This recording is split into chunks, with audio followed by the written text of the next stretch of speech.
Ahimu was an average loser like you until he got murdered by a serial-killing maniac. However, everything changes when he's resurrected as an overpowered zombie to get revenge on his killer, but decides to crack magical girls instead. After becoming a zombie, Ahimu moves in with the necromancer who created him, Yu, but she never speaks and only cares about food. However, he still continues to go to school and live like a human, except now he can't die. That's why when the idiot sees an innocent cat about to get isekai'd by Truck-kun, he rushes in to save it, but ends up getting hit so hard that he loses his clothes and dangles his low-hanging fruit before bystanders. Somehow, he makes it home alive looking like the bottom of a soccer boot, but when Yu sees him, she scribbles on a piece of paper, asking him to make dinner. Ahimu complains that he got hit by a truck, and she couldn't care less, so Yu tells him to prepare an imperial feast to make him feel better. Later, while they eat, he reaches over to brush a grain of rice from her cheek, but she turns his hand into abstract art. While rolling in pain, Ahimu laments being a zombie, but Yu reminds him that he'd be dead if she hadn't saved him after that serial killer gutted him like a fish. Now he's able to find the psycho and get revenge. Later that night, Ahimu gets a call from Orito, his best friend, who tells him to stay safe because there's been another murder in his neighborhood. However, being a walking corpse already, Ahimu trashes his advice and heads out to look for his murderer. After coming up with nothing, he takes a break and enjoys a drink at a nearby cemetery where he feels at home. Suddenly, he hears the sounds of weapons clashing nearby and spots a dark figure going crazy on gravestones.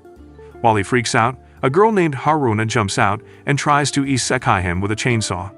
Luckily, Ahimu evades the attack, and when the dust clears up, he asks if she's the psycho going around murdering people, but Haruna tells him to get out of her way. Suddenly, a huge bear-like monster impales Ahimu with its claws while Haruna laments, losing points and promises to avenge him. Just then, she activates her powers and attacks the bear with her chainsaw, slicing Ahimu in half as she defeats the monster. When the monster vanishes, Haruna tells herself that Ahimu was a necessary sacrifice, but gets the shock of her life when Ahimu says he disagrees. Facing him, she asks why he isn't dead, and he explains that he's a zombie. At this, Haruna reveals that she's a magic-clad girl, and the monster she was hunting was a Class B megalo that she needed to defeat for her grades. She then approaches Ahimu to wipe his memories, but Ahimu suddenly absorbs her magic as her clothes vanish.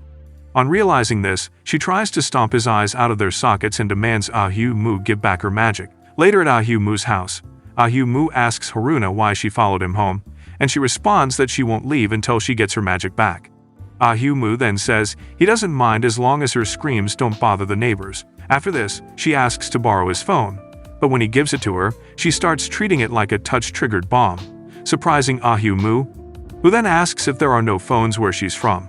In response, Haruna says they look different in Viri, the country of magic. After Ahimu shows her how it's used, Haruna contacts her instructor to report that she's lost her magic. The next day, after school, Orito waits for everyone else to leave since zombies can't walk in the sun. Suddenly, Diddy's creepy-looking cousin walks in, saying he'd like to make Ahimu his, so Ahimu quickly secures his back door and backs up. Surprisingly, Haruna jumps in through a window and reveals that the creepy guy is a megalo. Suddenly, the creepy dude transforms into a huge crayfish, and to counter him, Haruna activates her magic too, but ends up losing her clothes again, so the megalo attacks her, but Ahimu takes the hit. Following this, the megalo fires off one of its pincers like a missile, but Ahimu stops it, surprising the megalo as he flings it back at him and lands a barrage of punches on him. When the megalo crashes into a wall, Ahimu freaks out on realizing his arm is broken, while Haruna wonders how he pulled it off. When she figures it's likely because he now has her powers, she wraps herself up in a curtain and asks Ahimu to repeat her magic words. Afterwards, Ahimu ends up in a Barbie costume and freaks out, but Haruna says that it'll boost his courage and defense, so Ahimu attacks the megalo, leading to an explosion that blows them both out of the building. Mid-air, Ahimu lands a kick on the megalo, taking it out for good, but falls in a playground where other students are playing. So they all take out their phones and start taking pictures. Just then, Haruna shows up and declares Ahimu a magic-clad girl. The next day in class, Ahimu thanks his stars for being able to erase the memories of everyone who saw him the previous day. During lunch break, he opens up the lunchbox Haruna gave him on his way out. Seeing this, Orito shows up and is surprised to see Ahimu with packed food for the first time. When Ahimu tastes the food, he freaks out, so Orito tastes it too and ends up calling everyone to come have a taste. Later that day, Ahu arrives home and tells Haruna that he never knew she had skills and tells her to try some other dishes. However, Haruna says he'll eat fried eggs every day and announces that she's hungry. Ahu then tells her to cook something, but she says she wants something different from fried eggs. So Ahu agrees to make dinner. While EU uselessly sits around, Ahu finishes cooking and serves the food. A few moments later, a girl appears at the table and asks for some food too, surprising Ahu, who then asks who she is. However, since she keeps asking for food, Ahu serves her too, and shortly after, he asks her to introduce herself. In response, the girl introduces herself as Sarah and adds that she's skilled at using the swallow reversal's secret sword technique. Curious, Haruna asks why she showed up, and Sarah says she's on a mission to ask you to accompany her willingly to the village of ninjas. When Ahu asks if she's a ninja, Sarah responds that she's a vampire ninja. Just then, Yu tells Ahu in a note to send her away, but since she's packing enough milkers to feed the nation, Ahu suggests that they not. After this, Sarah asks Ahu how he's related to Yu, and he claims he's her big brother, but Yu clarifies that he's just her servant, ruining Ahu's game. On hearing this, Sarah offers to be Yu's servant too, but Yu says she only needs one. So Sarah declares that she'll take Ahu's place and challenges him to a duel to determine who's worthy of being Yu's servant. Shortly after, they face off at the cemetery, where Ahu tells Haruna to stay out of the fight. In response, she says she wasn't planning to help him.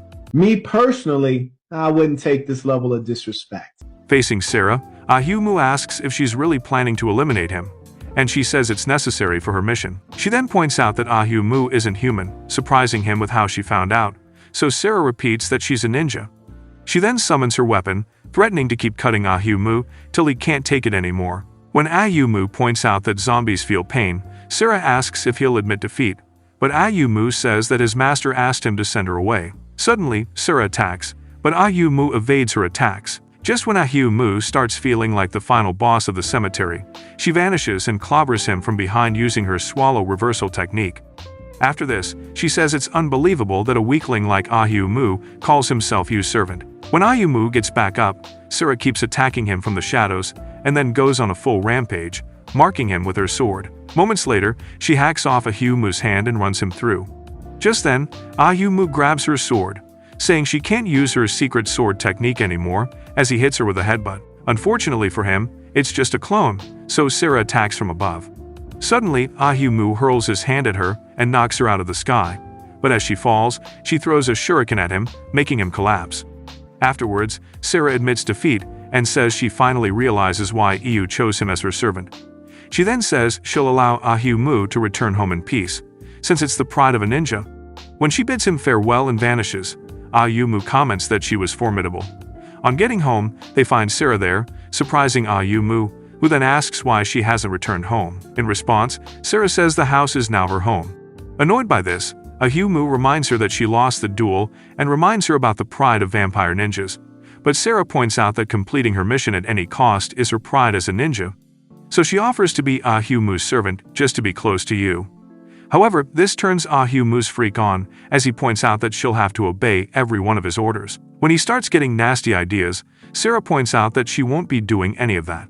Later that night, Sarah shows up in Ahu's room through the roof and comments that Yu has closed her heart, but Ahu responds that she's just like that. However, Sarah disagrees, claiming to be more experienced at reading female emotions. After this, she asks Ahu to do something about it, and when she leaves, Ahu flashes back to when he first met Yu, sitting alone in public. He had approached her with the lamest line in the history of lines and freaked out at his own failure. To make matters worse, he performed a dance of shame and sprained his wrist after embarrassing his bloodline in public. Just when he started regretting his actions, Yu says she was entertained, but warns him never to do anything stupid again. Amused, Ahu laughs hard, and they kick it off from there. On his way home that night, Ahu spots blood on a window in his neighborhood, and just when he thinks of calling the police, he hears a lady scream, so he enters the building but pauses to wonder what he'd do if he ran into the culprit. Suddenly, he notices that he can't move, and the attacker pierces him with his sword. Later, he wakes up to find Yu beside him and is surprised that he's alive. However, Yu says she brought him back, surprising Ahu, so he asks what she is, and she says she's a necromancer. Some days later, during breakfast, Ayumu comments that Sarah has made herself comfortable in the house, and Sarah responds by saying she's prepared for a long battle. Just then, Haruna hands Ayumu his packed lunch, and he comments that her fried eggs are always delicious. However, he asks if she could include some white rice, but Haruna tells him to die.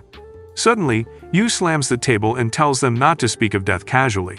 So Ayumu explains that Haruna was just kidding and rubs her head, but Haruna slaps his hand off and tells him to die. Suddenly, Yu slaps her and states that death is painful. Haruna then serves her some fried eggs and tells her to eat them before dashing out. Sometime later, Harun has a weird dream where her favorite pudding is a megalo, and just when she's about to feast on it, an alarm goes off. So she tries to snooze it, but an overweight, angry bird emerges from the clock and pecks her forehead, making her bleed and scream. Moments later, Haruna looks pissed at the broken item before her on the table, so Sarah comments that the house is full of weird items. And Ayumu says that his parents keep sending them from countries he's never heard of. When he complains that they left him to travel the world together, Sarah says it must be why he has grown to be strong and unfortunate. Meanwhile, Haruna checks the fridge and finds her favorite pudding, and just when she thinks her dream is finally coming true, Yu stops her. Shortly after, they play Jenga to decide who will get the pudding, and while at it, they wonder if Ayumu made it to school alive, since it's a sunny day. Meanwhile, at school, Ayumu shields himself from the sun using an umbrella. Meanwhile, Orito asks a girl to go out with him, but she turns him down, saying she has class duties. Before this, he had asked other girls, using every tip he learned from Claude, but got turned down in the worst way possible. So he asks Ayumu to go bowling with him and loudly yaps about how boring it is to go out with ladies. When he starts sounding like a sausage lover, Ayumu stops him and agrees to go bowling with him. Back at the house, while the ladies play games, Sarah asks Haruna why she's living in the house, and she states that Ayumu stole her powers and that she's waiting to get them back. Surprised, Sarah asks how he could do that, and Haruna points out that he's a creepy weirdo. After this, they decide to go out to eat and pay with Ayumu's credit card. Meanwhile, at the bowling alley, Orito berates Ayumu for buying an ugly mask, but Ayumu says he had no choice because the staff was insistent. After lecturing Ayumu to stop being an idiot, Orito says he wants a real woman and draws his attention to some pretty hot chicks bowling. On looking up, Ayumu realizes it's Sarah and the others bowling and wonders what they're doing there. While Orito checks out their assets and predicts the colors of their Victoria's Secret, Ayumu figures he'll be in trouble if Orito discovers they all live together. So he announces he's heading to the bathroom. However, Orito points out that he just returned from the restroom and says it's his turn to bowl, drawing the ladies' attention. Ayumu then tries to hide his face as Haruna starts waving at him. Thinking his charm is finally pulling hotties, Orito smiles and tries to talk to Haruna, who's now approaching them, but she ignores him and calls Ayumu. Suddenly, the idiot puts on the ugly mask, and when the other ladies show up, Sarah says he looks dumb in it. Surprised, Orito asks Ayumu if he knows the ladies, and when he tries to take off his mask, Sarah tells him to keep it on, since it looks better than his normal face.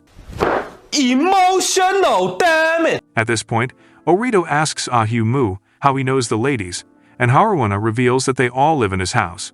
Immediately, Ayumu gets furious at her as Orito's soul escapes through his mouth, but he quickly takes a drink and starts interrogating Ayumu for answers. Feeling betrayed, Orito says he couldn't believe that Ayumu hid it from him and starts giving him the cold shoulder. When Ayumu apologizes, Orito asks how far he's gotten with them and slams his head into the ground before saying he's jealous. However, Ayumu explains that he'll be chopped into parts if he tries anything sneaky with any of them. Despite this, Orito says he's still jealous and challenges Ayumu to a bowling match where the winner gets to live with the ladies. After the match, Ayumu thrashes Orito, who then sobs like the sore loser that he is. Suddenly, Orito gets a text from someone asking if he's still coming, and the ladies point out immediately that the text is from a girl. Hearing this, Ayumu says that it means Orito must have a girlfriend, but Orito says he doesn't. Shortly after, they arrive at a hospital, and Ayumu asks why he has to tag along. In response, Orito says he's trying to hook him up with a classmate named Kyoko and adds that she's always asking to meet him. After asking Ayumu why all the girls go for him, Orito states that Kyoko is like a sister to him and threatens to off Ayumu if he does anything weird to her. Curious, Ayumu asks why Kyoko is in the hospital, and Orito states that she's a victim of the serial murderer plaguing their neighborhood. When they arrive at Kyoko's room, she can't believe her eyes when she spots Ayumu, so Orita reminds her that he told her to pack her hair in twin tails, since Ahumu likes it that way. In response, Kyoko says she didn't think he'd come and hurriedly parks her hair. She then asks Ahumu if he remembers her from middle school, but since he's got the memory of a browser in incognito mode, he says he doesn't. When she finishes packing her hair, Orito asks Ahumu what he thinks and compliments her looks. After this, he hands her a bouquet and asks how she's faring. In response, Kyoko says she's better and sadly says that she'll be leaving to live with her grandfather in Kyoto once she's released. When she thanks Orito for bringing Ahumu, Orito offers to put the flowers in a vase for her and leaves, giving them room to talk. Afterwards, Ahumu asks Kyoko if she saw the face of her attacker, and Kyoko reveals that the culprit had beautiful blue eyes and was about her age. Since this reminds Ahumu of you, he asks if the culprit has a costume and some gauntlets on. When Kyoko confirms this, Ahumu wonders what's going on. She then asks if he knows the culprit, and Ahumu states that he knows someone with a similar description. Suddenly, Kyoko grabs him and asks him to tell her who it is, since the person murdered her parents. Just then, Kyoko notices that Ahumu's face is red and checks his forehead, but Ahumu is focused on the impressive racks jiggling before him. After this, he spots a wooden sword under her bed, so Kyoko says that her grandfather gave it to her to protect herself. She then hugs Ahumu and says that the attacker was expressionless, making him wonder if it's you. Later that day, while Haruna prepares a vegetarian dinner and recruits Sarah to help her, Ahumu asks Yu what she makes of the chaos going on in the kitchen. In response, she gives the ladies a 1-star rating. Meanwhile, Ahumu thinks about what Kyoko told him and refuses to believe it. Some minutes later, the ladies end up cooking vibranium soup, and when Ahumu asks Haruna what happened, she blames Sarah, who then says it's her first time in a kitchen. Just then, she orders Ahumu to eat up, but when he dips his chopsticks in the soup, it melts, making him freak out. Ignoring this, Sarah puts some in a bowl and tells Ahumu to drink up before the bowl melts, so the dummy drinks up while the ladies cheer him on. Suddenly, he feels everything swirling as he passes out. Some moments later, Ahumu wakes up and says he had fun with Itachi and my grandma on the other side, but the ladies are already asking to be fed. So Ahumu says they'll be having pizza and places the order. After this, Haruna borrows his phone to contact her instructor and informs him that she's yet to find an artifact. Curious, Ahumu asks her what the artifact is, and Haruna says it's called fear. Since she sounded like a flat earther, Ahumu and Sarah exchange glances. Just then, they hear the doorbell ring, and Ahumu goes to get it. But there he meets someone who asks if he's Ahumu. Cautiously, Ahumu asks the dude if he's the pizza guy, but the guy introduces himself as Cerberus and takes off his hat, revealing a dog face. Surprised, Ahumu asks if he's a Doberman, but Cerberus reveals that he's the watchdog of the underworld, who exists only to allow entry and prevent anyone from leaving. Just then, Cerberus accuses Ahumu of breaking out of the underworld and says he came to drag him back. Shortly after, Ahumu rushes back into the house bleeding, startling the ladies as Cerberus walks in after him. Unfazed, unheals Ahumu, surprising the other ladies, as well as Cerberus, who then recognizes EU and asks if she's been there the whole time. When Yu confirms this, Cerberus says she should have told him, and he wouldn't have bothered visiting. Facing Ahumu, Cerberus asks if he knows what it costs for Yu to heal him, but Yu says that she can handle it. So Cerberus apologizes for showing up and heads out, saying he'll take the soul of someone dying in the area and take it to the underworld. On hearing this, Ahumu goes after Cerberus, and when he eventually catches up, Cerberus says he never thought Yu would heal him using her powers. When Ahumu asks why, Cerberus explains that Yu takes on his pain every time she heals him. Surprised, Ahumu says she never mentioned it, and Cerberus states that she must have been kind to him because she considers him a special person. After Cerberus identifies the scene of the crime, they both arrive there and find the blood and body of the victim.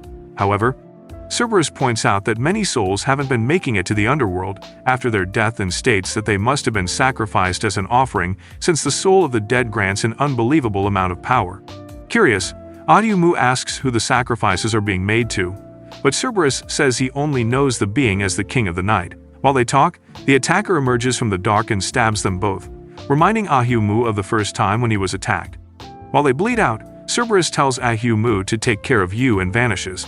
Later that evening, Ahumu arrives home all bloodied up and tells Yu what happened. After this, he asks why she suppresses her emotions, and she explains that disturbances and uncertainties cause her magic to lose control, and to make matters worse, she can't speak because every word of hers carries magic.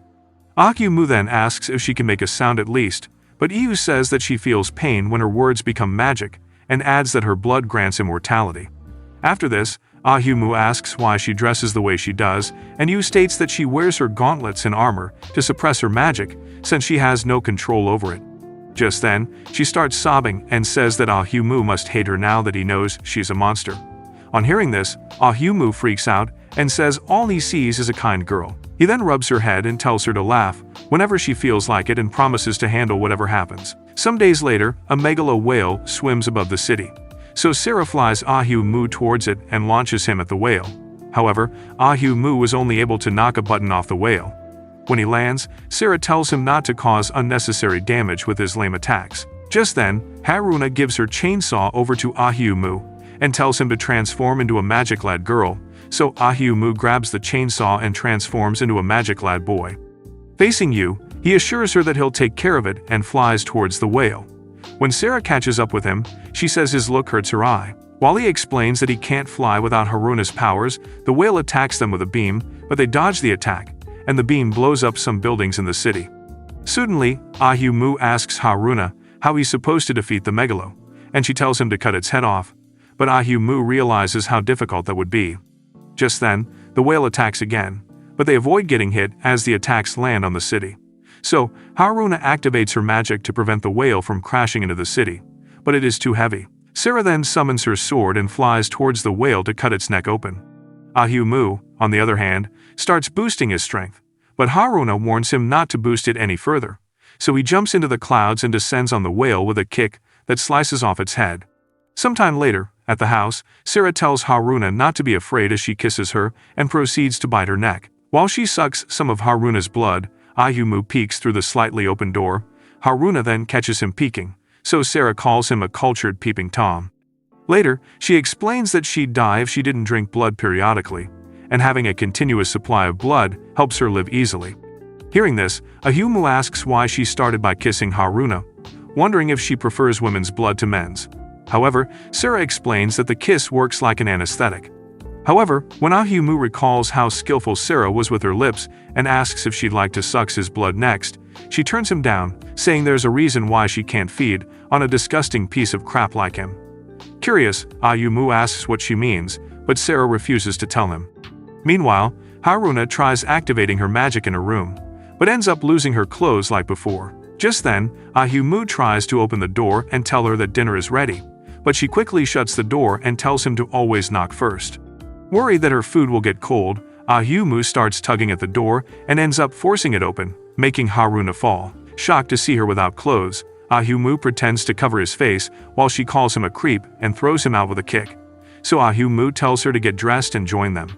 After dinner, while the ladies take their bath, Ah-Yu-Mu's phone rings, and when he picks it up, he realizes it's instructor Dai. So he introduces himself as the magic lad girl, acting in Haruna's place, and adds that Haruna is busy.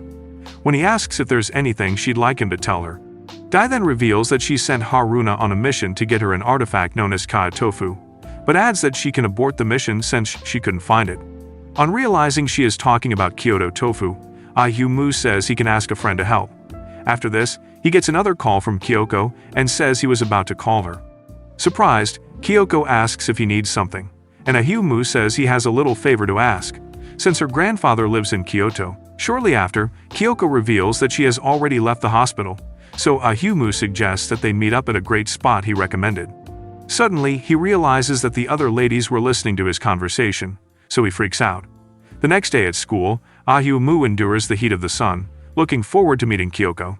The next day, when Ah-Yu-Mu heads out to meet Kyoko, he catches Haruna following him, making her freak out and claim she's headed to the convenience store. After she zooms off, Ah-Yu-Mu arrives at the cemetery and finds Kyoko waiting for him.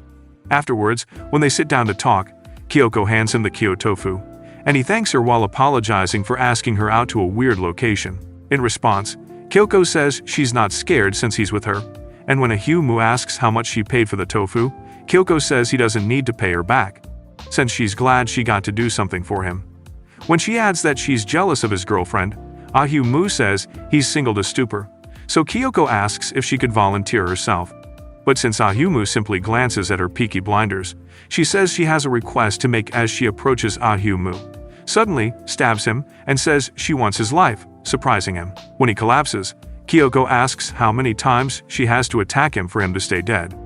Ahyumu then asks Kyoko what she is, and in response, she reveals that she lied about being Orito's childhood friend. At this point, Ahyumu realizes she must be the nutjob murdering people in the city. Surprised, Ahyumu asks why she murdered her own family, and she explains that they weren't her family. She had simply altered the memories of those involved, including Orito. On hearing this, Ahyumu points out that only magic-clad girls are capable of memory manipulation, so Kyoko says he's right and transforms into a magic-clad girl. When Ahyumu marvels at this, Kyoko wonders why she can't alter his memory, but adds that it doesn't matter, since he'll die soon. Suddenly, she starts attacking him, and after multiple attempts, she lands a hit on him, sending him flying. After this, she says that a normal human should have died from the attack, and continues her attacks. On realizing how strong she is, Ahyumu takes to his heels, but she suddenly freezes him in his tracks with a spell and says he's too pathetic for someone who's been hunting her. Suddenly, Haruna shows up alongside Sarah, asking about the tofu and wondering why he's acting like a statue. Just then, she figures he's under a spell, so she breaks the spell, making Ahyumu fall to the ground. After this, she reminds him that he's a magic-clad girl, so Kyoko realizes why she couldn't manipulate his memory. Curious, Haruna asks Ahyumu who Kyoko is, and he responds, saying she's the one who murdered him. Just then, Kyoko recognizes Haruna and asks where she learned to break spells. Haruna then says she's a genius, annoying Kyoko, who then says she never liked her. On hearing this, Sarah hands over the chainsaw to Ahyumu and states that she was sent by you. She then asks if Kyoko is human, but Ahyumu says she's a monster disguised as a human. Suddenly, Sarah summons her weapon as she approaches Kyoko, who then says she also has glowing eyes like Sarah's. However, Sarah points out that Kyoko isn't a vampire ninja since she senses a different power. Just when Kyoko says it's unfair that she's outnumbered, Sarah attacks her with her swallow reversal technique, but Kyoko blocks the attack effortlessly, asking if that's all she's got. In retaliation, Kyoko blasts Sarah with a flaming attack and tries to burn the others, but Haruna puts up a protective barrier. Annoyed by this, Kyoko unleashes two twisters and a fog that weakens Haruna, who then wonders why she has the powers of a megalo. Just when Kyoko thinks it's just her against Ahyumu, Sarah gets back up, ready to fight, and tells Ahyumu to transform. Reluctantly, Ahyumu transforms, making the ladies call him a man of culture. Suddenly, Kyoko merges the twisters as her opponents charge towards her to attack. Just then, Ahyumu attacks with his chainsaw, asking why she took people's lives, and she responds, saying she did it to become immortal. Suddenly, she traps Ahyumu between the twisters and tries to grind him into dust. However, Ahyumu suddenly clings to her and boosts his strength as he starts glowing. In that moment, Sarah uses her swallow reversal technique and plunges his sword through Ahyumu and Kyoko. After Kyoko collapses, they assume it's all over. But while Haruna commends Ahyumu, Kyoko attacks Sarah, surprising Ahyumu, who then asks if she's a zombie. So Kyoko reveals that she has 10 more lives and activates her wooden sword. Just then, Yu appears and cancels her attack. On seeing Yu, Kyoko says she can feel her magic from afar and attacks with one of her twisters, but Yu shreds the attack without lifting a finger. Amused by this, Kyoko attacks more with her sword, but they simply vanish with no effect. So Kyoko activates her trump card and attacks Yu, but her protective barrier deflects the attack. Immediately, Yu grabs the chainsaw and transforms into a magic-clad girl, surprising the others. Just then, she approaches Kyoko, who then says that she must wish to have her magic stolen from her. So she launches a series of attacks at Yu, but when they're all blocked by a protective barrier, she blushes and says she wants Yu's magic. Afterwards, Yu tells the other to stay out of her way and levitates to a different location while Kyoko goes after her, commending her for being kind enough to exclude her friends from the fight. Almost immediately, Kyoko bombards Yu with varying levels of magical attacks while hurting herself, but none of these attacks leave a scratch on Yu's barrier. With most of Kyoko's skin burned off, she wonders why nothing is working. Just then, Yu tells her to go home, but Kyoko attempts to launch another attack. So Yu mutters a word, and Kyoko suddenly drops dead, surprising Ahyumu, who then wonders if she could really take lives with a word. Suddenly, he realizes why she got furious and says Haruna told him to die.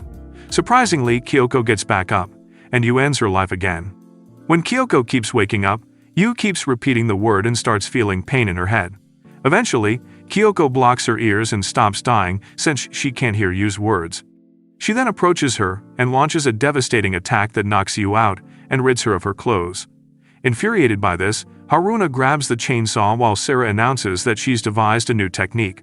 Suddenly, they all charge towards Kyoko, and Sarah attacks her with her newly discovered technique. However, Kyoko dispels the attack, and at the same time, Haruna attacks with a chainsaw, but Kyoko mops the floor with her. Luckily, Ayumu catches her, but they both roll into a gravestone and watch Kyoko stab herself with a sword. When they approach her body, Kyoko gets up and says she feels great, surprising Ayumu, who then says she's more of a zombie than he is.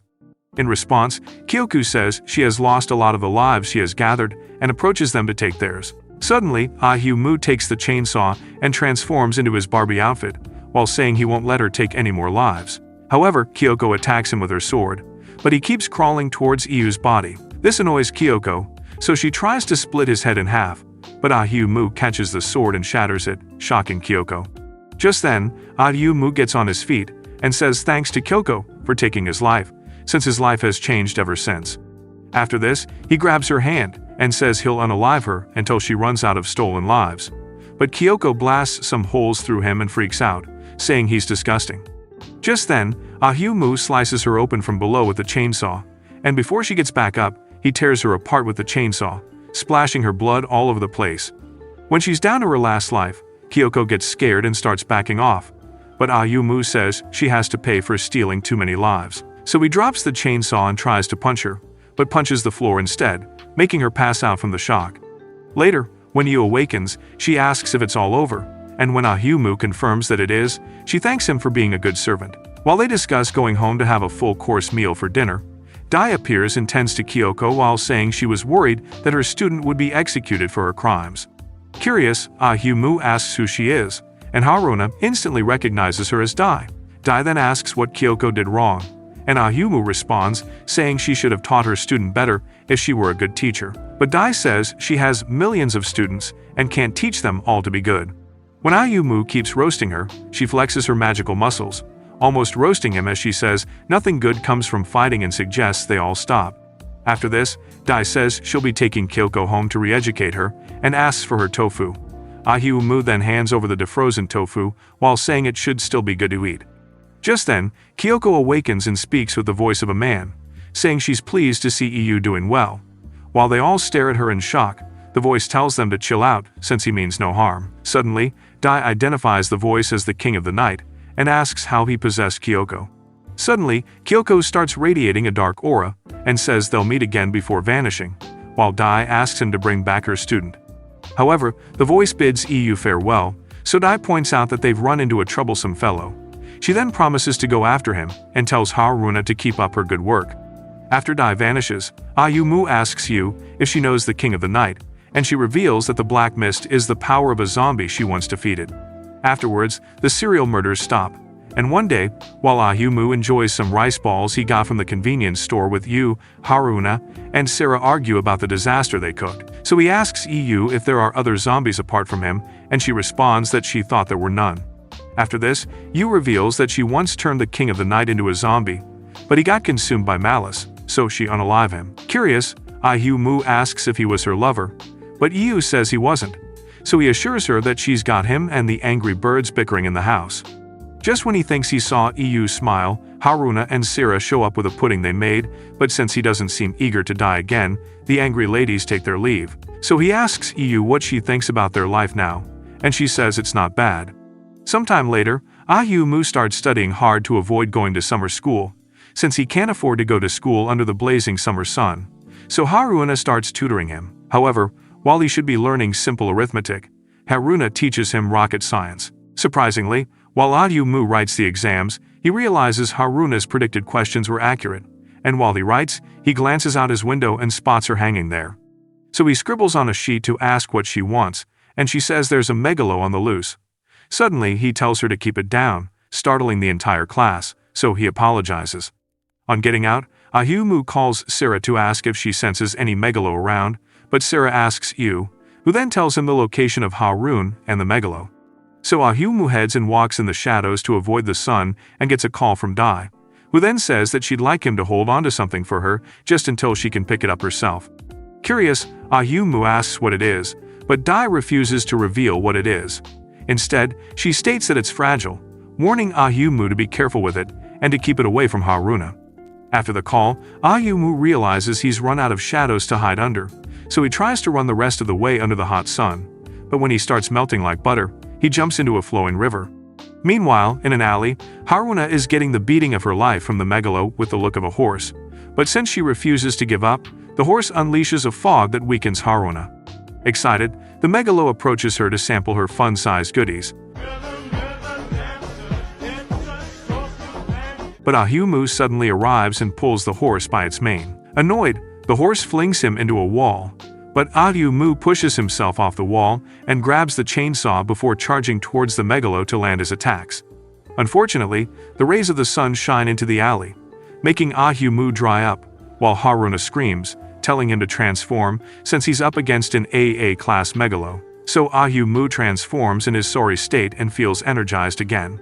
Suddenly, the megalo tries to stomp him, but he gets out of its way, and while he attacks again, Haruna tells him to look behind him. However, Ahimu is too engrossed in his fight with the horse to hear her, so he's attacked from behind by a group of megalo in the form of jellyfish, which then zap the life out of him.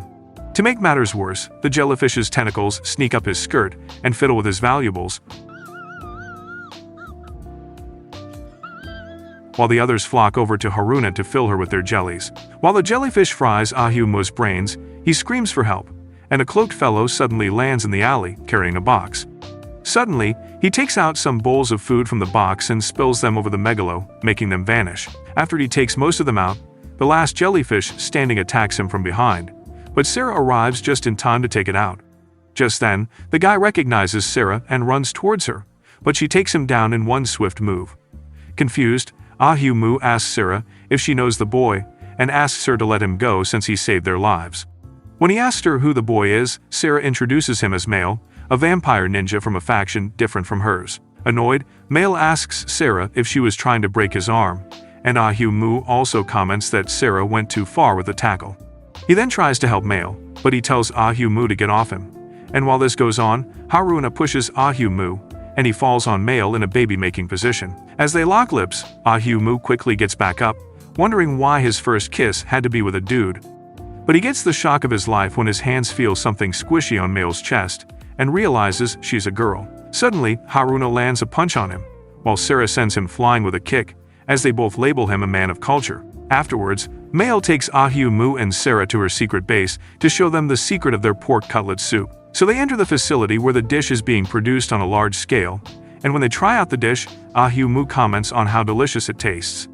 Just then, Male shares some of her barbecue with Ahimu, who then asks if she doesn't like it. In response, Male says she does, but asks him to shut up and eat. After this, Male says they can have more if they want, and just when Ahimu requests another plate, he asks Male how she could defeat a megalo with the dish, and she beats about the bush, leaving Ahimu more confused. Afterwards, Male shows them a doomsday machine that's supposed to rain pork cutlet soup when a horde of megalo ever appears. Hearing this, Ahimu worries that the machine might flood the city, but Male ignores him and asks Sarah if she's aware that someone is out to destroy the machine. When Sarah denies knowing anything about this, Male asks her to join her faction, but she walks out. Ahimu then says he's leaving too, making Male's mood drop, so she tells him to get out. On their way home, Sarah points out that the machine would harm the ecosystem if it were ever used and reveals that her superiors are taking care of it. After this, she reveals that kisses only happen during weddings, and to make matters worse, the time and place don't matter, so the deal was sealed the moment Ahimu kissed Male. On getting home, they find Haruna decorating a tree and ask what she's doing. In response, she reveals that it's Tanabata, a festival where they make wishes on colorful sheets, hang them on trees, and wait for a Santa Claus from Stranger Things to visit homes and grant the wishes of anyone with a ponytail. So afterwards, they all sit down to write their wishes on the paper strips, and afterwards, they hang their wishes. The next day, Ahimu naps on his desk at school, but a girl shows up and delivers a small box to him. He then asks if it's from Dai, but the girl ignores his existence and contacts Dai to inform her that the package has been delivered. After the girl leaves, Ahu-mu opens the box and finds a pair of glasses, and to his surprise, Mail shows up with a lunchbox packed for him, saying it's natural for a wife to make her husband lunch.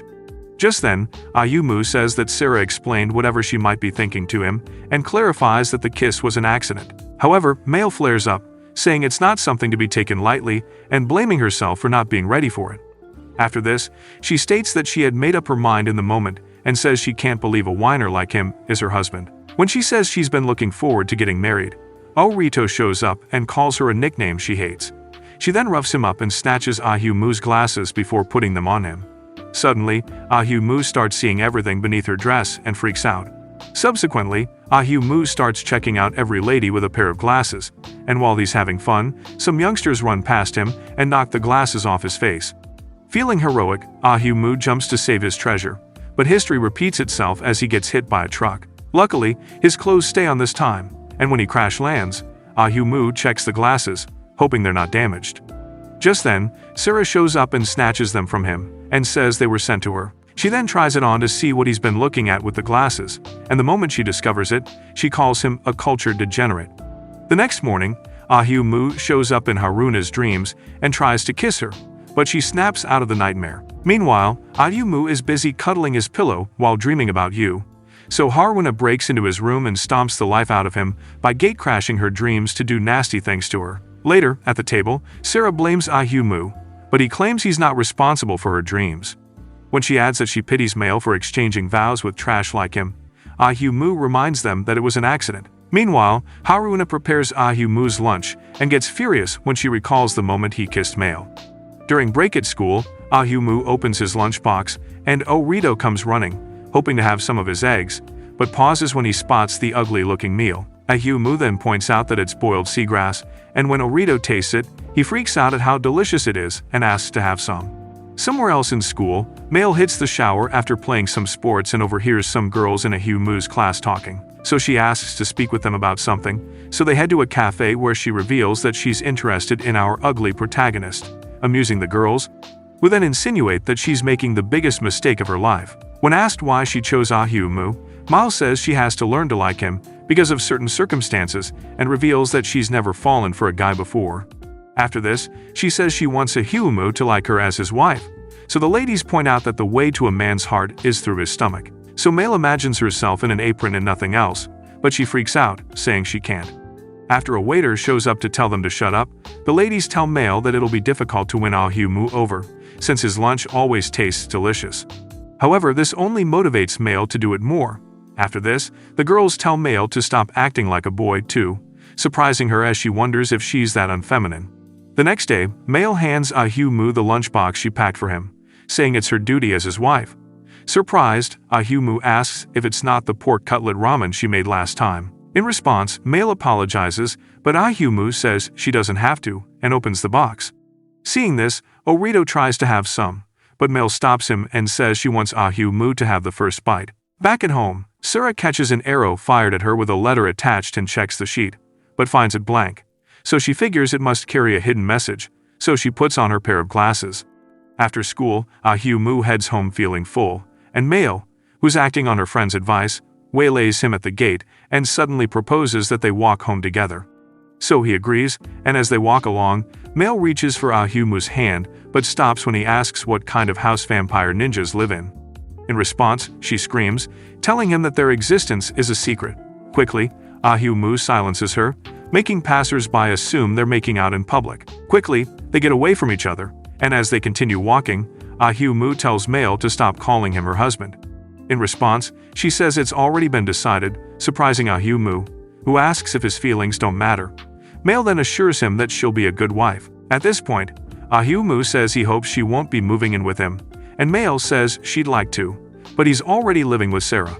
Curious, Ahu-mu asks if she's enemies with Sarah, and Mail says they can't live together normally. Moments later, Ahu-mu asks about the Doomsday Machine, and Mail reveals that it broke.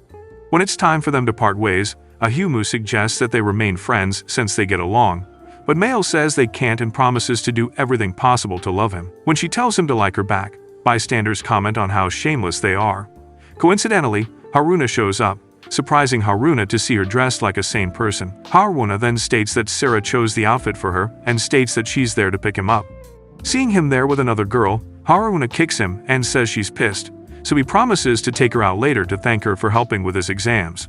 Excited, Haruna asks if it'll just be the two of them, but Mail suddenly asks if she can tag along. So Ayumu suggests inviting Yu and Sarah too, pissing Haruna off even more. When the day arrives, they stroll through a mall, and Mail asks to hold Ayumu's hands since she's his wife. However, Ayumu reminds her that she's still a student, but Mail clings to him regardless. Just then, people around mistake them for a young couple, annoying Haruna, who then calls Ayumu a creep. Suddenly she grabs Ayumu and says they're headed to a store. Shortly after, the ladies try on new outfits while Ayumu weeps, wondering how much it'll cost him. After this, Ayumu suggests some dog-themed accessories for Sarah, but she refuses them. Later, Ayumu catches her trying them on in front of a mirror, so she destroys his eyes with some shurikens. Meanwhile, the other ladies check out the Victoria's Secret section, so Mail spots a honeymoon set and starts daydreaming about getting her cherry popped. However, she snaps out of it and freaks out. Some moments later, they leave with Ayumu carrying lots of bags, and then Yu says she's hungry, so they visit a diner to eat. Afterwards, while the other ladies play games, Haruna asks Ayumu why he kissed Mail, and he reminds her that it was an accident. Suddenly, Miles shows up to drag Ayumu away to play a game, making Haruna feel jealous. After this, they ride on the Ferris wheel, where Haruna keeps complaining about the useless code of the vampire ninjas. So, when they get off, she approaches Ayumu while he gets drinks and asks him to kiss her too. In response, he says she must be nuts, so she jumps him and gives him a makeover with her fists. After she stops, they join the others, and then they realize that Yu is missing. Meanwhile, Yu is up a tower with the King of the Night, who then says he's been longing to see her. On hearing this, Yu conjures her weapon and attacks him, but he doesn't flinch. He then points out that it's not a good idea for her to get too excited. He then points out that it's ironic that she's seeing the person she wanted to avoid the most. After this, Knight asks Yu if she really didn't want to see him that much. Back on the ground, while Ayumu wonders where Yu might have gone, Sarah points out that one of her superiors might have kidnapped Yu, since she also received orders to eliminate her. On hearing this, Ayumu grabs Sarah, asking why she was ordered to take out Yu. Up the tower, Yu asks Knight if he hates her, and he says he does, since he trusted her and thought they'd be together forever. When Yu responds, saying that's impossible, Knight says she still hasn't forgiven him, and that was why she told him to disappear. After this, he reveals that he did disappear, but he didn't vanish from the world. Curious, Yu asks what he wants, and Knight looks at Yu's friends below through a pair of binoculars nearby. At the same time, Sarah reveals that she received orders to assassinate Yu because members of her society believe she's responsible for the increased megalo attacks in the city. On hearing this, Ayumu says she can't obey such orders, but Sarah reminds him that she's a ninja, so she decides to find Yu alone. Annoyed, Ayumu wonders why ninjas are so inflexible, and Mail chips in that they can't violate their code. Ayumu then asks if their mission is worth more than Yu's life, and asks Sarah if she really wants to take Yu's life. When things get heated up between them, Haruna quickly jumps in between them and says they should be looking for Yu instead.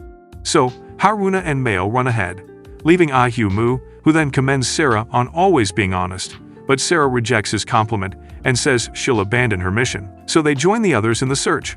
Meanwhile, Knight asks Yu to take a look at her friends, so she looks through the binoculars. Suddenly, Knight snaps his fingers, making the Ferris wheel fall off and roll towards Ayumu and the others. Luckily, only Ayumu was caught in the wreck, so the other ladies ran back to help him. While Yu watches this, Knight states that her friends are safe for now, but adds that they'll soon run into trouble. Suddenly, Yu gets a panic attack, and a huge eggplant megalo falls from the sky and lands on Haruna. Quickly, her friends rush back to pull her out, but they can't. Meanwhile, Knight blames Yu for her friend's predicament, and states that her emotion brings destruction because she's the harbinger of death. Suddenly, Dai appears and apologizes for interrupting them. Just then, Knight recognizes her and says that there are rumors about her incredible powers circulating in the underworld. When Knight asks what she wants, Dai says she can't stand by and watch her students suffer. Back on the ground, Sarah attacks the eggplant megalo using her swallow reversal technique, but nothing happens. So, Ayumu takes his turn hitting the megalo with increasing levels of attacks. But since nothing happens, Mal starts pulling the megalo by its tail as they try to rescue Haruna. Suddenly, Dai knocks the megalo over with a blast, leaving it unconscious and Mail trapped under it. Afterwards, they try to rescue Mail, but she suddenly lets out a light beam that throws the megalo off her. Moments later, Mail starts muttering some words and unconsciously summons a monster. Seeing this, Dai summons Haruna's chainsaw and makes it drop before Ahu-Mu. But before he picks it up, the monster attacks. Luckily, Sarah blocks the attack, allowing Ahu-Mu to grab it and transform. Like an automatic defense system, the monster starts going out of control and sets up a barrier around Mail. Despite this, Ahu-Mu tries to break through the barrier. Meanwhile, Sarah summons a shuriken to attack, but Ahu-Mu stops her and says it could hurt Mail. In response, Sarah says that a ninja must fight without hesitation, but Ahu-Mu tells her to leave it to him. Suddenly, he drops the chainsaw and approaches Mail, asking if she doesn't recognize her friends anymore, but the monster blasts a hole through his leg. However, Ahu-Mu keeps walking and notices Mail crying, so he asks why she's crying, and she asks him to help her.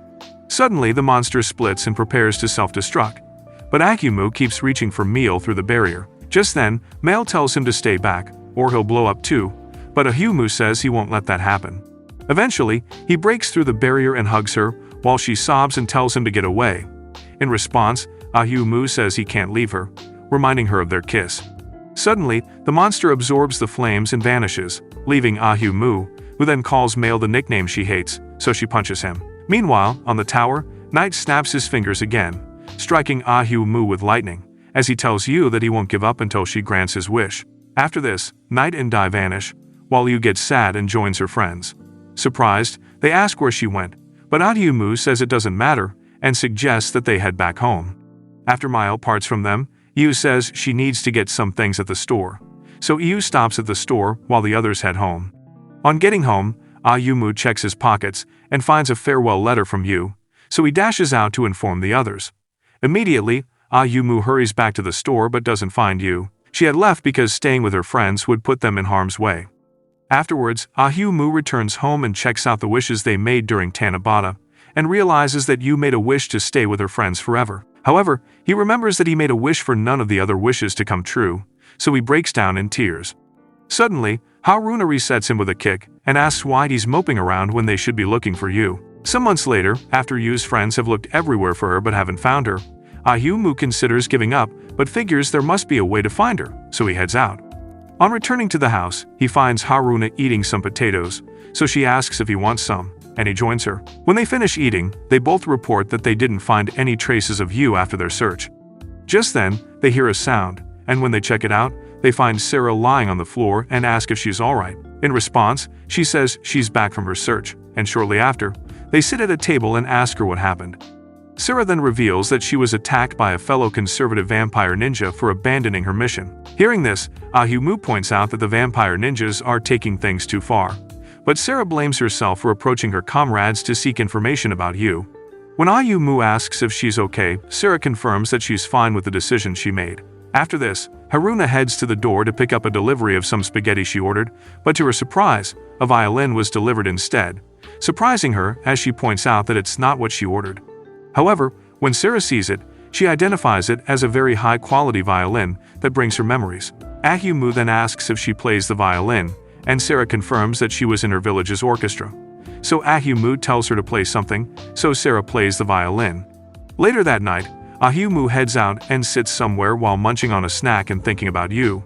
Just then, he overhears a lady talking to Knight about her pet. When Knight spots Ahu-Mu, he says it's nice to meet him and drops a guinea pig, which then crawls over to Ahu-Mu.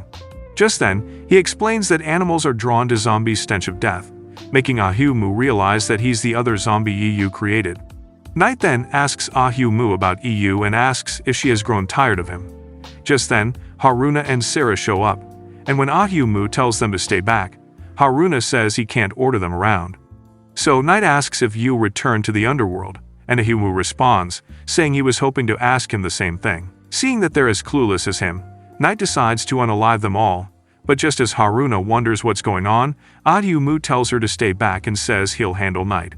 Suddenly, Knight emits a dark aura and surrounds Ahu-Mu with it, but before he knows what's going on, Knight attacks from the dark mist. Unimpressed, Ahu-Mu asks if that's his attack, so Knight cuts off both his legs. Shocked, the ladies ask Ahu-Mu if he's okay, but he tells them to stay back. Afterwards, Knight decides to take out the ladies, so he vanishes and reappears behind them. But Sarah summons her sword and cuts off his hand. Impressed, Knight decides to stop going easy on her and suspends Sarah in the air with the dark mist. Knight then explains that he'll draw EU out from the underworld by sacrificing them all. On hearing this, Haruna says he can't treat them as bait, so Knight says she's the easiest target and unleashes a fog to weaken Haruna. Just then, Ahimu tells her to run, but just as Knight is about to attack, Mail shows up with other ninjas and stops him. Surprised, Ahimu asks if she's the cavalry, but a vampire ninja named Ceres tells him to lie there quietly like the pathetic loser that he is. After this, she reports to her superiors on a call that they've found Knight, but Knight says he can't be caught yet, so he vanishes. Saraz then orders the vampire ninjas to go after him. Afterwards, while Mail tends to Ahimu's wounds, Sarah thanks Ceres, but she calls her a traitor. Hearing this, Ahimu asks Mail why she showed up with the conservative vampire ninjas, and she responds that it was an emergency, and they don't have time to fight amongst themselves. When she's done, Mail vanishes to join her comrades, but when Ahimu stands to walk, he realizes his legs are glued facing backwards, so he freaks out. Moments later, Haruna carries Ahimu on her back, while Sarah says she's leaving to go find you. After they warn her to be wary of Knight, Sarah vanishes, and they head home. The next day, Ahimu gets a call from Mail and reveals that she has discovered Knight's location. When she reveals that he lives nearby, Ahimu thanks her, making her blush. So, Ahimu informs Haruna, but little did they know that Yu was standing outside and listening to their conversation. Coincidentally, Sarah returns to the house and finds EU standing outside. But just as she runs towards EU, Knight suddenly takes her out and asks EU to follow him. Immediately, EU obeys, but she pauses to heal Sarah with some of her blood. Hours later, Sarah awakens to Ahimu and Haruna's worried faces hovering over hers, and when she tries to get up, Ahimu tells her to rest. Immediately, she says she can't and reveals that EU was just outside the house. On hearing this, Ahimu and Haruna rush out of the house and head to the location Mail gave them. On getting there, they find Knight cooking, and to their surprise, he asks them to join them for the meal. Moments later, they sit to eat, and Haruna realizes it's her favorite kind of spag, so she lights up and devours the plate while asking for more. Meanwhile, Ahimu asks Knight to give EU back to them, but Knight tells him to eat first.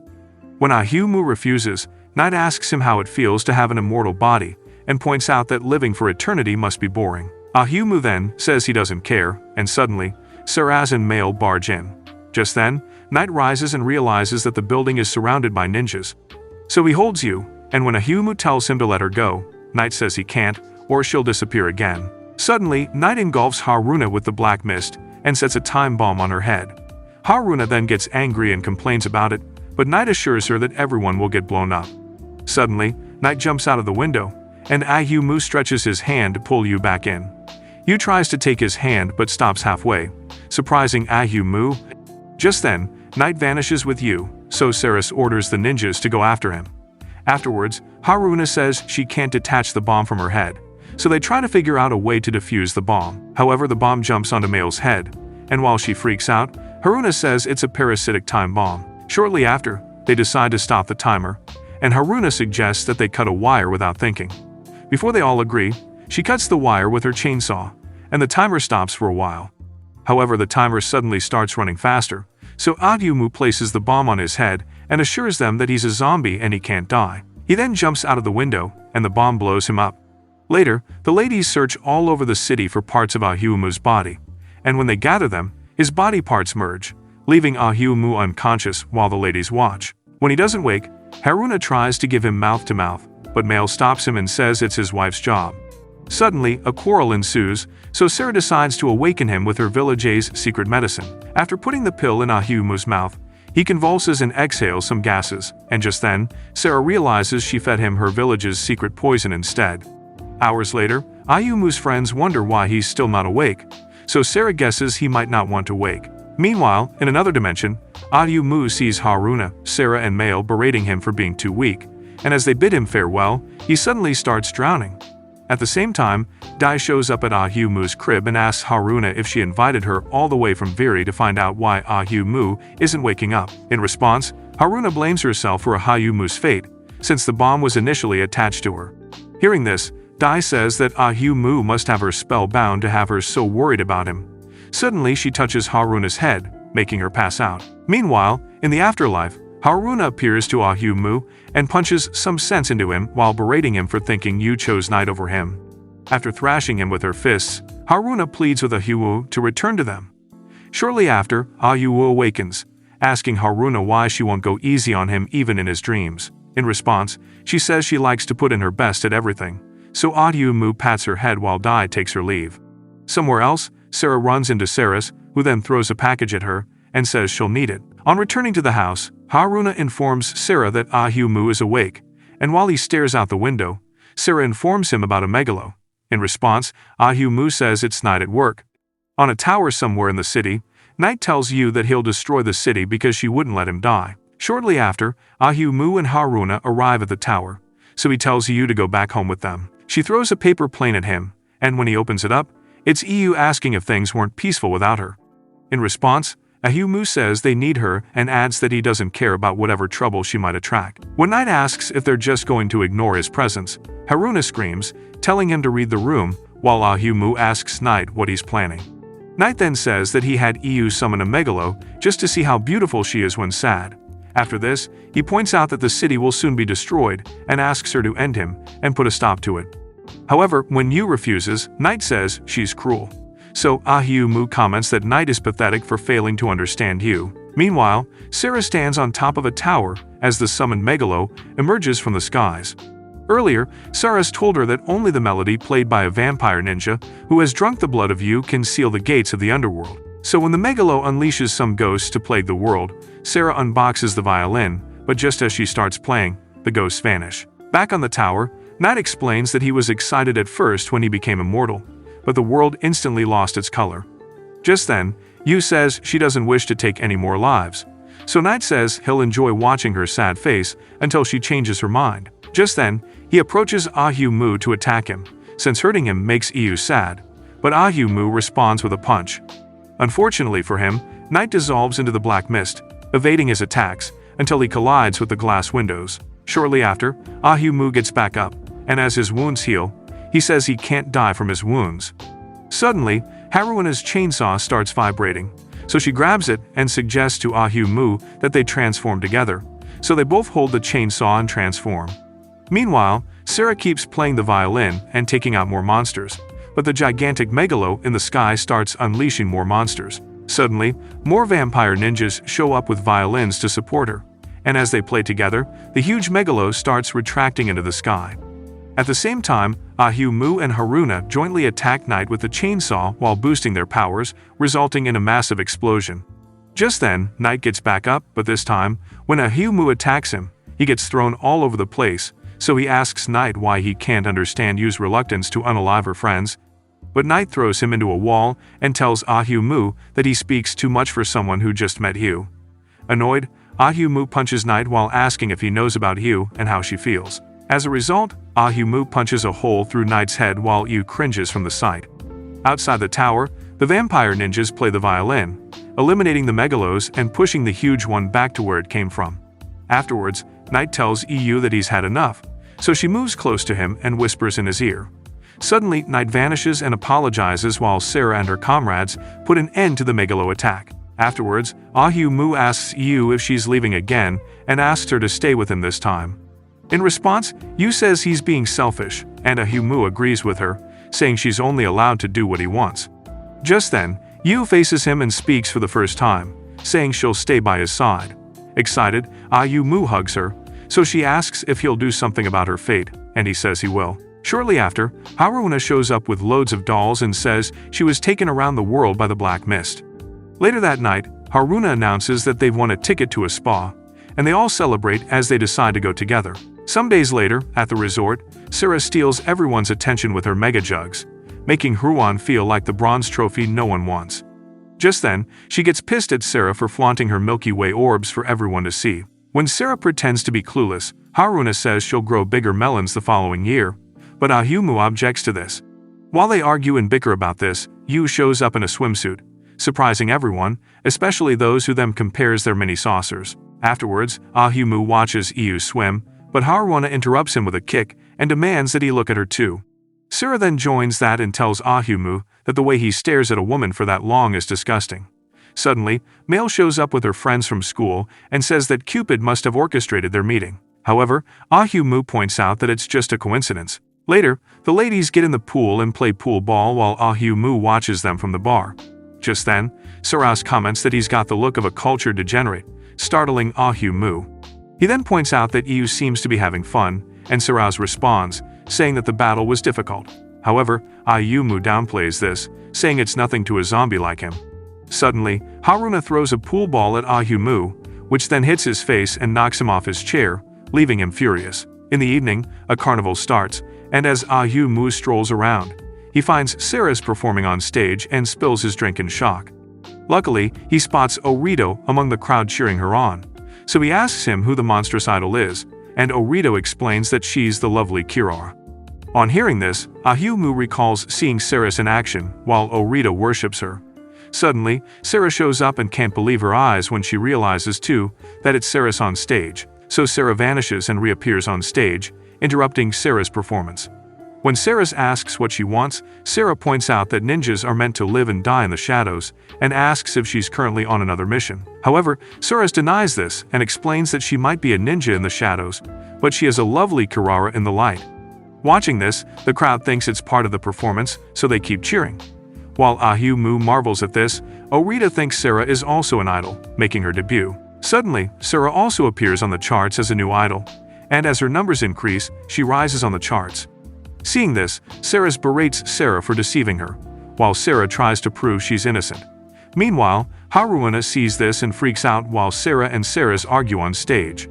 Suddenly, they challenge each other to a battle of idols, and moments later, the battle begins as the crowd goes crazy because of them. Determined to win, Sarah changes her outfit on stage, making the audience go wild, so Sarah also does the same, getting the crowd excited. Shortly after, Haruna appears on stage all dressed like an idol and accuses the vampire ninjas of being unfair. She then announces that she's making her debut and starts singing a song. Luckily, the crowd loves her performance, and she rises through the charts as she goes crazy on stage. Afterwards, Yu joins Ah-Moo, who then asks if she'd like to sing on stage too. When Yu says she'd like to, Dai suddenly appears with a magic suction machine and whispers in Ah-Moo's ear that it sucks up magic from someone and transfers it to another. When she clarifies that it can enable EU to speak, Ah-Moo suddenly gets interested. Moments later, the stage lights go out, and the spotlights focus on EU on a raised platform. Just then, she starts singing, mesmerizing the audience with her sweet voice. However, backstage, Ah-Moo takes the impact of Yu's magic and screams, but after a while, Ah-Moo stops feeling the shock, while Yu also stops singing on stage. So Haruna joins her on stage and helps her with her magic, making Ah-Moo wonder when she became so sensible. While EU and Haruna continue singing, Sarah dances, captivating Ah-Moo with her dressing. So he makes a wish for every lady to be dressed like her. Suddenly, his wish came true, and every lady's outfit was transformed into a swimsuit. Annoyed by this, Sarah takes Ah-Moo down with a kick while calling him a man of culture. Would you rather choose the afterlife or live like Ah-Moo if you had to choose? Let's know your thoughts in the comments. If you like more anime recaps like this, like and subscribe to the channel. Thanks for watching.